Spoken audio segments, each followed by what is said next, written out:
Hello guys, this is Anthony. I am sitting right in a home office. As I always say, it's a good news that I got, that I want for us to join this program. Wailing from the Bleeding Nations. It is a book about conflict. It is a book about survivor. It is a book about the struggle of those that want to make a difference in their life. Sometimes you feel that everything is over, but at the end of the day, you always look around and see that at the end of the tunnel, there is always light.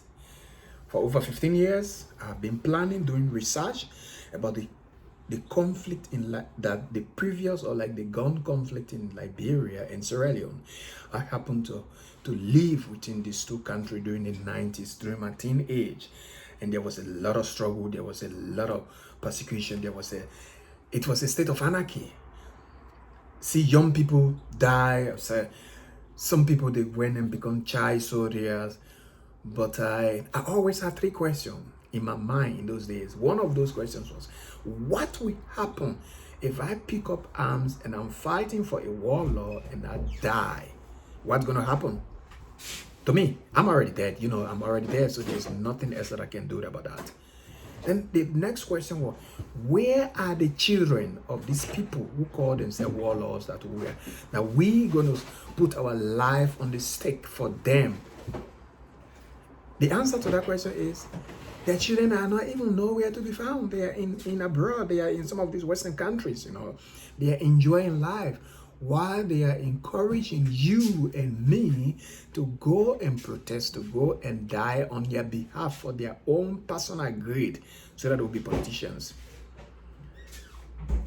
And then the other thing is, if I strive and I survive and I live or I outlive the situation, I can also, there might be possibility that I can be like one of those warlords.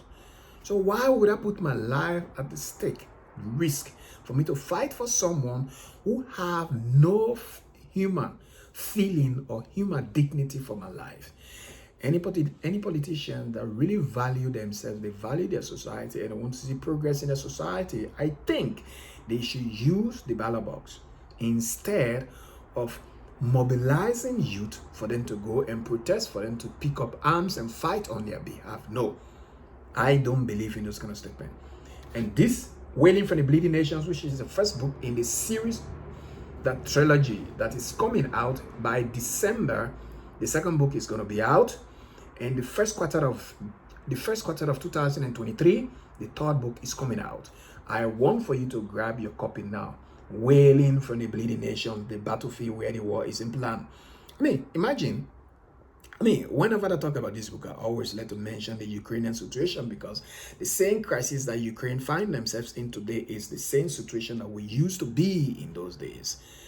Ukraine is now the new battleground where the war is in plan. Get a copy of Wailing from the Bleeding Nations. Our countries are wailing and our people are dying. Mentally, we are wailing.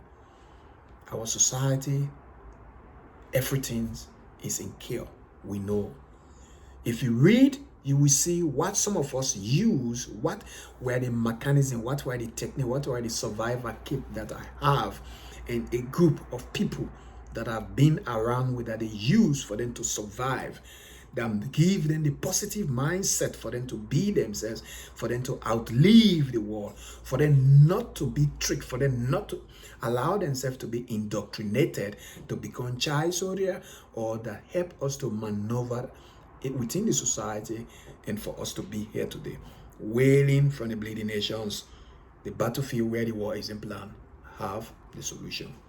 Get a copy. Is on Amazon. Search for the name, or search for the title of the book, or even you search for my name, Anthony Oscar Darwin. You're gonna see all the story there. Everything is there. And watch out, the second one is coming. Thank you.